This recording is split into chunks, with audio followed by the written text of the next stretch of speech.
রাগ করেন না আপনারা, এখানে কর্মকর্তারা থাকতে পারেন। আমরা অফিসার দিছি দেশের মানুষকে, বহুত অফিসার, বিসিএস ক্যাডার, কর্মকর্তা, আমলা, এদেরকে দিছি। এরা কি করছে? এরা শুধু ফাইল দেখছে, মন্ত্রণালয় চালাইছে, কিন্তু বাঙালির কোন আবিষ্কার আছে? আমাদের সংস্কারের অনেক কাজ হয়েছে বাংলাদেশে, হয়েছে না? একটাও সংস্কার না, সব বেহুদা। সংস্কার দরকার ছিল শিক্ষা ব্যবস্থায়। ঠিকটা ঠিক মতো কইলেন না। আমি এটা আশা করেছিলাম, আমি প্রধান উপদেষ্টা সহ সরকারকে প্রস্তাবও দিয়েছিলাম যে আমাদের শিক্ষা ব্যবস্থাটা মজবুত কাঠামোর উপর দাঁড় করানো হোক। এটা হলো না, কিচ্ছু হয় না। 9 মাস ঐক্যমত্য কমিশনে মিটিং হয়েছে, শুধু কয় মাস? চা নাস্তার খরচ গেছে 54 লক্ষ টাকা। গরিব দেশের মানুষ এত নাস্তা করলো কি করে? এ কি সোনার বাটি আর রূপার চামচে চা খাইছে নাকি? চা নাস্তা কি খাওয়া খাইছে চিন্তা করে। সংস্কার কি হইল? আমরা কিছুই দেখতে পেলাম না। একটা সংস্কার বা উন্নয়ন দৃশ্যমান না। 16 মাস চলে গেছে। মূল সংস্কার আমাদের 2 জায়গায় সবচেয়ে দরকার। একটা, রাষ্ট্রকে ঠিক করতে। পৃথিবীতে যে দেশগুলো উন্নত হয়েছে তাদের সবচেয়ে বেশি বরাদ্দ 2টা খাতে থাকে, পররাষ্ট্র খাতে, শিক্ষা খাতে। আর আমাদের বরাদ্দ সবচেয়ে কম হচ্ছে পররাষ্ট্র খাতে, শিক্ষা খাতে, আর শূন্যের কোঠায় চিকিৎসা খাতে। কোনো বরাদ্দ নাই। এটা কোনো বরাদ্দ না। পৃথিবীতে সেরা বিশ্ববিদ্যালয়গুলোর একটা হচ্ছে আমেরিকার স্ট্যানফোর্ড ইউনিভার্সিটি। ওই ইউনিভার্সিটিতে মার্কিন সরকারের একটা ভার্সিটিকে তারা খরচ দিয়ে থাকে $100 মিলিয়ন বছরে। বরাদ্দ কত? চিন্তা করতে পারেন আপনি? এটা হচ্ছে একটা বিশ্ববিদ্যালয়ের বরাদ্দ। আমাদের মনে হয় সবগুলো বিশ্ববিদ্যালয়ে $100 মিলিয়ন দেওয়া হয় না। হয়। আমাদের মূল সংস্কার করতে হবে শিক্ষা কাঠামোতে। আমাদের দেশে আমরা শিক্ষা কাঠামোতে কি কি পেয়েছি? আমরা শুধু অফিসার, আমলা, কর্মকর্তা বানাইতে পারছি। একটা বিজ্ঞানী আছে আমাদের? কথা বলেন। বিশ্বমানের একজন বিজ্ঞানী বাংলাদেশে আছে? কথা বলেন। বিশ্বমানের দার্শনিক, বিশ্বমানের প্রযুক্তিবিদ। ঢাকা বিশ্ববিদ্যালয় 1921 সালে প্রতিষ্ঠিত হয়েছে। 100 বছর পার হয়ে গেছে। আমাদেরকে একজন বিজ্ঞানী, বিশ্বমানের গবেষক, একজন দার্শনিক উপহার দিতে পারে না। যা দিয়েছে সব অফিসার, আমলা, কর্মকর্তা। এরা কি করবে? এরা তো ফাইল নিয়ে থাকে। এরা কি কিছু আবিষ্কার করতে পারে নাকি? রাগ করেন না আপনারা, এখানে কর্মকর্তারা থাকতে পারে। আমরা অফিসার দিছি দেশের মানুষকে, বহুত অফিসার, বিসিএস ক্যাডার, কর্মকর্তা, আমলা, এদেরকে দিছি। এরা কি করছে? এরা শুধু ফাইল দেখছে, মন্ত্রণালয় চালাইছে, কিন্তু বাঙালির কোন আবিষ্কার আছে? কিন্তু এই বাংলাদেশের মেধাবী সন্তানরা আমেরিকা, ইউরোপে যে মেধার পরিচয় দিচ্ছে, বিজ্ঞান ও প্রযুক্তির বড় বড় পদকে দখল করে আছে। সূরা তাওবা থেকে 119 নম্বর আয়াত আমি তেলাওয়াত করেছি। এই আয়াতটিকে কেন্দ্র করে কিছু কথা আপনাদেরকে শোনাচ্ছি। ভূমিকাতে একটি কথাই বলবো, যারা এসেছেন এখানে, আসার পেছনে পার্থিব, জাগতিক, আর্থিক, রাজনৈতিক কোনো স্বার্থ আছে? জোরে বলেন। আমরা এসেছি আল্লাহ তার হাবিব সাল্লাল্লাহু আলাইহি ওয়াসাল্লামের রেজামন্দি হাসিল করার জন্য, ঠিক না ভাই? সেজন্য আমাদের জীবনের সগীরা গুনাহগুলোকে আল্লাহ মাফ করে দিয়েছেন। এতে আমরা খুশি না বেজার? আবার একটু পরে আমরা সবাই হাত তুলব আল্লাহর কাছে, এককভাবে না সম্মিলিতভাবে। একক দোয়া কবুল হতেও পারে, নাও হতে পারে, কিন্তু উম্মতে মুহাম্মাদী দলবদ্ধভাবে দোয়া করলে আল্লাহর ফেরত দেন না, সাথে সাথে কবুল করে নেন।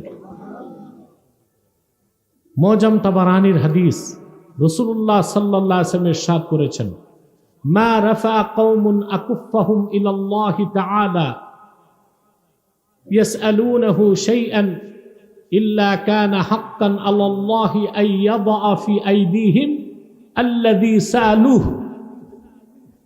রাসূলুল্লাহ সাল্লাল্লাহু আলাইহি ওয়াসাল্লাম ইরশাদ করেছেন, আমার উম্মতের কোন দল যদি আল্লাহর কাছে হাত পেতে দেয়, কিছু চায়, আল্লাহর উপর হক হয়ে যায়, সে হাতগুলোতে তারা যা চায় তা দিয়ে দেওয়া। এখন আমরা একটু পরে মুনাজাতে যে হাত তুলবো, আল্লাহ দোয়া কবুল করবেন কিনা এ বিশ্বাস আছে? তওবা কবুল হবে এ বিশ্বাস আছে? তা আমরা দোয়া করে তওবা কবুল করে নিষ্পাপ হয়ে বাড়ি যেতে চাই। কারা কারা হাত তুলে আল্লাহকে দেখান? আল্লাহ কবুল করুন, আল্লাহ মঞ্জুর করুন। এবার যে ভাইরা দাঁড়িয়ে আছেন, যদি আপনাদের মাহফিলের প্রতি শ্রদ্ধা ও আদব থাকে, আল্লাহর হস্তে বসে যান। মাঠে একটা লোকও দাঁড়িয়ে থাকা যাবে না। সামনে আসেন, ফাঁকা জায়গা পূরণ করেন। একটু সামনে আসেন। মাহফিলের পরিবেশ যত সুন্দর হবে, আপনাদের কবর জীবন তত সুন্দর হবে, ঠিক কিনা? যারা দাঁড়িয়ে আছেন মাঠে চলে আসুন। যারা বাম পাশে হইচই করছে তাদেরকে হয় মাঠে পাঠান, নয় বাড়িতে পাঠান। আবারও বলছি, যারা মাঠে দাঁড়িয়ে আছেন প্যান্ডেলের ভিতরে বসে যাবেন। মাহফিলের পরিবেশ সুন্দর করতে হবে। পারবেন না ইনশাল্লাহ?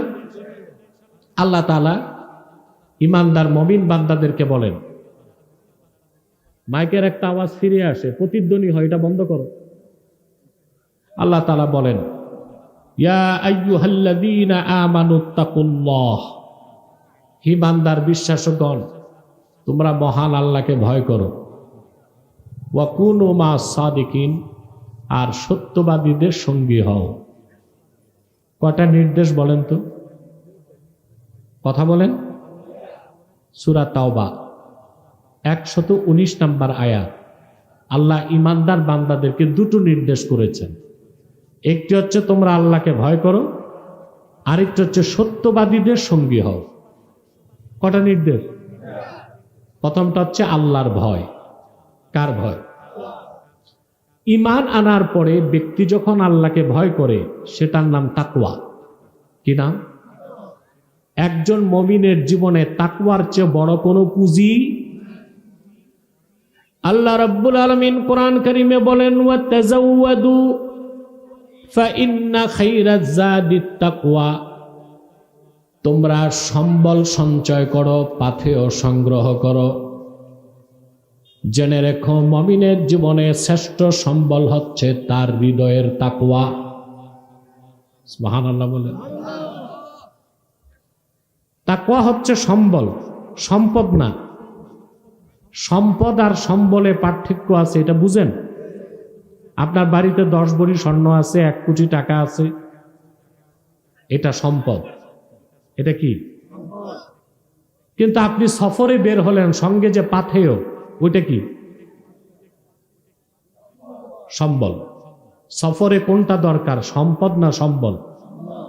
এই জন্য আল্লাহ বলেছেন, ওয়া তাযাওয়াদু ফাইন্না খায়রাজ যাদিত তাকওয়া, তোমরা পাথেয় প্রস্তুত করো। মুমিনের জীবনের শ্রেষ্ঠ পাথেয় তাকওয়া। বলেন সুবহানাল্লাহ। এই তাকওয়া মানুষকে পৃথিবীর সমস্ত কল্যাণ এনে দিবে আর পরকালে নাজাত দিবে। এই তাকওয়ার মাধ্যমে একজন ব্যক্তি চরিত্রবান, মর্যাদাবান, সফল মুসলমান হতে পারে। সুবহানাল্লাহি বিহামদিহি। পৃথিবীর প্রতিটি মানুষ কয়েকটা জিনিস চায়, 4টা জিনিস চায়। কটা জিনিস? এই জন্যই মানুষ সংসার করে, ব্যবসা করে, চাকরি করে, রাজনীতি করে। 4টা শক্তি চায়। কটা শক্তি? প্রথম হচ্ছে মানি, টাকা। দ্বিতীয় হচ্ছে মাসাল, পেশি শক্তি। তৃতীয় হচ্ছে মিডিয়া, প্রচার। চতুর্থটা হচ্ছে ম্যান্ডেট, সমর্থন। এই 4টা যার সবচেয়ে বেশি থাকে, তাকে পৃথিবীতে বলা হয়, সেই দেশটা সুপার পাওয়ার। কি বলা হয়? মানি, মাসাল, ম্যান্ডেট, মিডিয়া। তো দেখা গিয়েছে পৃথিবীতে, ফারুক তুমি যাও তো, এই হইচইটা বন্ধ করো তো বাম পাশে, খুব বিশৃঙ্খল এরা।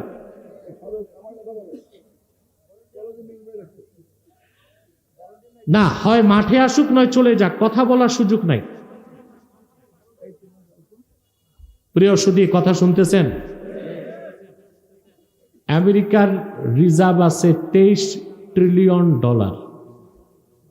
কত? 1000 বিলিয়নে 1 ট্রিলিয়ন। তার রিজার্ভ হচ্ছে $23 ট্রিলিয়ন। কিন্তু পৃথিবীতে সবচেয়ে গরিব সে, কারণ তার ঋণ আছে $37 ট্রিলিয়ন। রিজার্ভ আছে 23 ট্রিলিয়ন।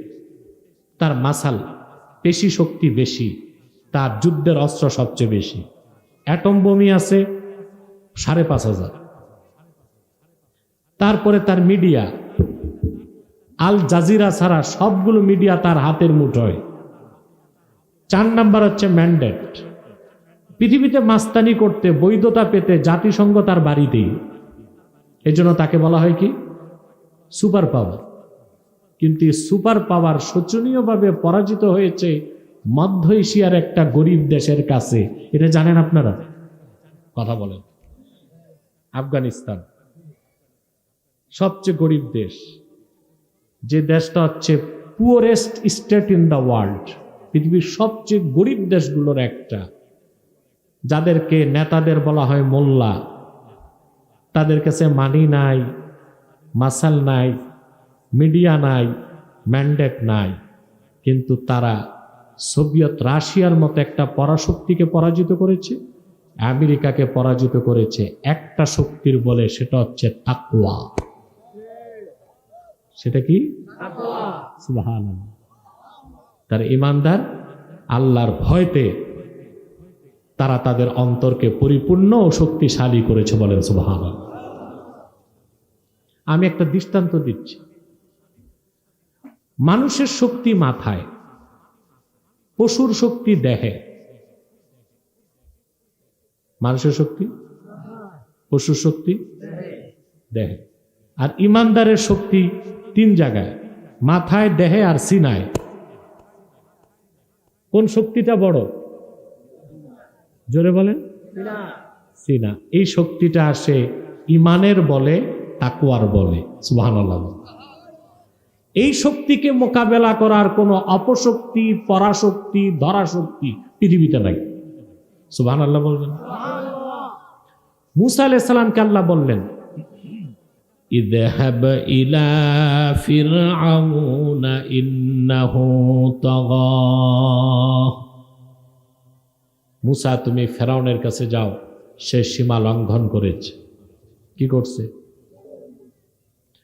মুসা আলাইহিস সালাম চিন্তা করলেন, ফেরাউনের প্রচন্ড শক্তি, তার যে টেরিটরি, ভূখণ্ড ছিল ফেরাউনের 9.5 লক্ষ বর্গ কিলোমিটার, তার নিয়মিত সৈন্য ছিল 80,000। কত? তার উপদেষ্টা পরিষদ ছিল। এখন আছে না উপদেষ্টা পরিষদ? কথা বলেন। ফেরাউনের ওজুল। তার পলিটিক্যাল অ্যাডভাইজার, রাজনৈতিক উপদেষ্টা ছিল হামান। তার ফাইন্যান্সিয়াল অ্যাডভাইজার, অর্থ উপদেষ্টা ছিল কারুন। তার সব ছিল, মানি, মাসেল, ম্যান্ডেট, সবকিছু ছিল তার।